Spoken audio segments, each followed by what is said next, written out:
Hi అండి. అందరికీ నమస్కారం. Welcome to my channel. ఈ వీడియోలో ఏపీ ప్రభుత్వ పెన్షనర్లందరూ ఈ మార్పు గనక గమనించకపోతే తీవ్రంగా నష్టపోతారు. సో, మార్పులు ఏంటి అన్న పూర్తి వివరాలైతే ఇప్పుడు మనం తెలుసుకుందాము. వీడియోని ఎక్కడే గాని స్కిప్ చేయకుండా చివరి దాకా చూడండి. దయచేసి అప్పుడే పూర్తి ఇన్ఫర్మేషన్ అర్థమవుతుంది. వీడియోకి ఒక లైక్ కొట్టండి ఫ్రెండ్స్. అలాగే వీడియోని తోటి పెన్షనర్స్‌తో అయితే షేర్ చేయడానికి ట్రై చేయండి. కొత్తగా చూస్తున్న వారు మన ఛానెల్‌ని సబ్స్క్రైబ్ చేసుకోండి. దీని ద్వారా నేను చేసే ప్రతి ఒక్క వీడియో మీ వరకు రీచ్ అవుతుంది. ఏపీ ప్రభుత్వ ఉద్యోగ పెన్షన్ సంబంధించిన తాజా సమాచారం. ఆలస్యం చేయకుండా వీడియోలోకి తెలుపుదాము. ఫ్రెండ్స్, జనవరి 31, 2010 ఈ డేట్ బాగా గుర్తుపెట్టుకోవచ్చండి. సో, తర్వాత పదవీ విరమణ పొందిన వారందరూ ఈ విషయాన్ని గమనించాలండి. సో, వారందరికీ ఇంపార్టెంట్ అయిన వీడియో. సో, మనందరికీ ఒక విషయం తెలుసు. అదేంటంటే రిటైర్మెంట్ తర్వాత పెన్షన్‌లో కొంత భాగాన్ని కమ్యూట్ చేయడానికైతే వీలుంటుంది. అందులో గరిష్టంగా 40% వరకు మనమైతే కమిట్ చేయవచ్చును. సో, కమిట్ చేసిన దానికి మొత్తంగా ఇచ్చే అంటే కమిట్ చేస్తే మనకు 15 సంవత్సరాల తర్వాత మన పెన్షన్ నుంచి ప్రతి నెల మనం ఎంత శాతం కమిట్ చేస్తామో 20% అయితే ఎవ్రీ మంత్ 20% డిడక్ట్ చేస్తూ 15 సంవత్సరాలు చేస్తారు. సో, ఈ మొత్తాన్ని కొంచెం అదనంగా కొంచెం మొత్తాన్ని యాడ్ చేసి మనకు మొత్తంగా అయితే ఇస్తారన్నమాట. మొత్తంగా ఇచ్చేసి కమిట్ చేసిన పెన్షనర్‌కు బేసిక్ పెన్షన్ నుంచి తగ్గించిన 15 సంవత్సరాలను తిరిగి మన పెన్షన్‌లో కలుపుతారండి. సో, ఇది ఆనవాయితీ. అయితే 2010 పీఆర్‌సీ వచ్చిన తర్వాత ఒక విచిత్రమైన పరిస్థితి ఇక్కడ మనము గమనించవచ్చు. సో, అప్పుడు ఈ మల్టిప్లయింగ్ ఫ్యాక్టర్ మనము ఫార్ములా అండి. ఈ ఫార్ములాని పెన్షన్ కమిటెడ్ వాల్యూను తగ్గించారు. సో, ఏదైతే పెన్షన్ కమిటెడ్ వాల్యూ అనే ఫ్యాక్టర్ గాని, ఫార్ములా గాని ఉందో దాన్ని తగ్గించారు. ఎంత తగ్గించారో ఇప్పుడు చూద్దాం.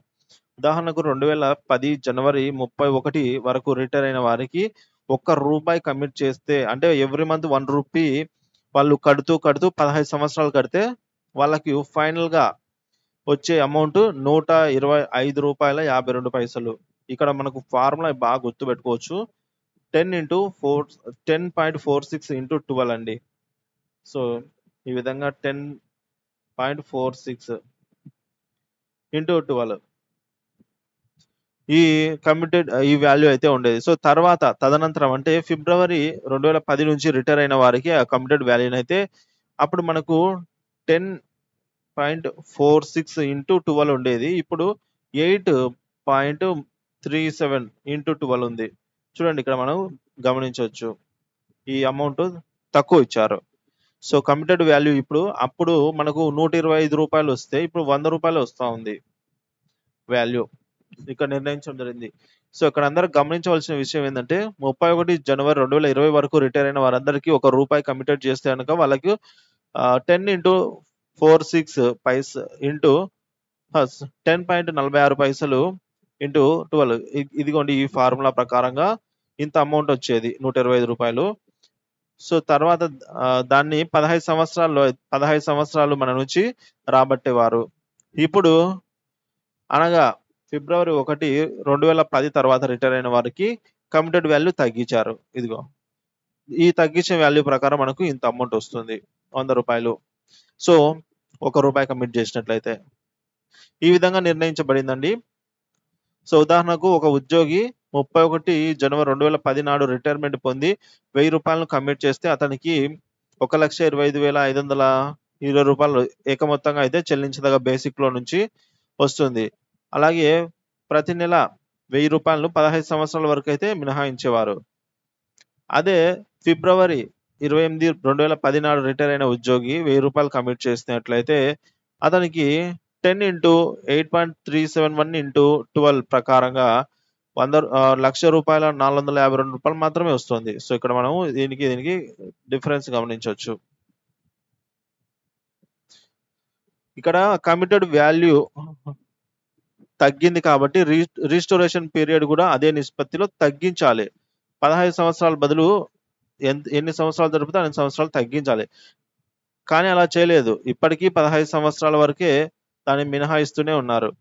ఉదాహరణకు 1,25,520 రూపాయలను 15 సంవత్సరాల్లో రికవరీ చేస్తే 1,452 ఎంత కాలంలో రికవరీ చేయాలి అంటే మనం మ్యాథమెటిక్స్ చేస్తే అది మనకు 12 సంవత్సరాలకే 1,45,450 అవుతుంది. కానీ ఆ 3 సంవత్సరాలు ఎక్స్ట్రా అన్నమాట.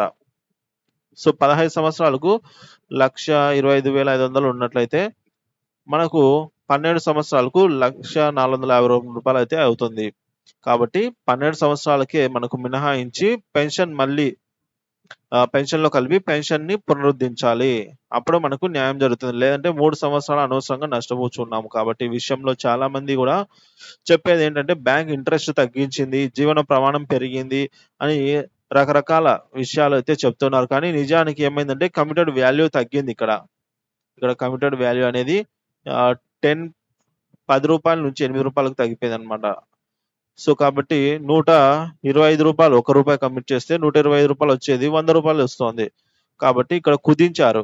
రూ. 125 15 సంవత్సరాలు రాబడితే రూ. 100 12 సంవత్సరాల్లో రాబట్టాలి. ఈ మాత్రం లాజిక్ ప్రకారంగా చూస్తే. సో 12 సంవత్సరాలకే పునరుద్ధరించాలి. ఈ విషయాన్ని ఎలుగెత్తి చాటి మన విశ్రాంత ఉద్యోగులందరూ కూడా ప్రభుత్వం దృష్టికి తీసుకెళ్లి 12 సంవత్సరాలలో దాన్ని పునరుద్ధరించడానికి ప్రాతినిధ్యం చేయాలని అయితే మనవి. లేకుంటే అందరూ కూడా 3 సంవత్సరాలు అదనంగా చెల్లించవలసి వస్తుందండి.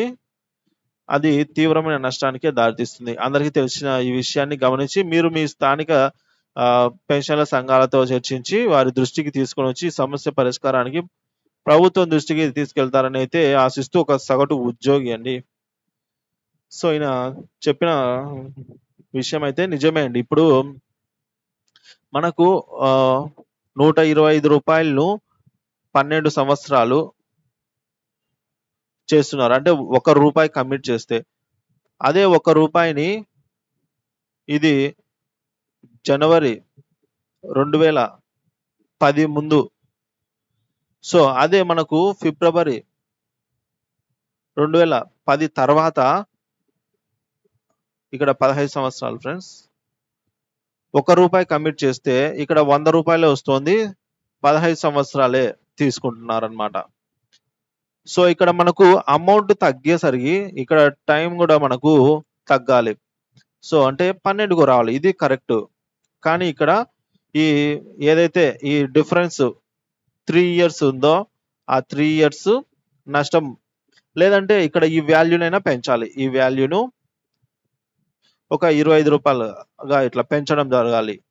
సో ఇట్లా పెంచడం జరిగితే అంటే ఫ్యాక్టర్ అండి. కమిటెడ్ వాల్యూ ఫ్యాక్టర్‌నైనా పెంచాలి. పెంచడం ద్వారానే న్యాయం జరుగుతుంది. ఈ రెండిట్లో ఏదైనా కూడా అని చెప్పేసి ఓ సగటు పెన్షనర్ అయితే కోరుకుంటున్నారండి. సో ఈ విధంగా అయితే ఉంది. ఈ విధమైన వీటిని అయితే గమనించి పెన్షనర్ సంఘాల దృష్టికి అయితే తీసుకెళ్తానని మనవి చేసుకుంటూ ఈ వీడియో ఇంతే అండి. వీడియోని అయితే లైక్ చేసి షేర్ చేయండి పెన్షనర్స్ అందరికీ కూడా. Thank you for watching this video.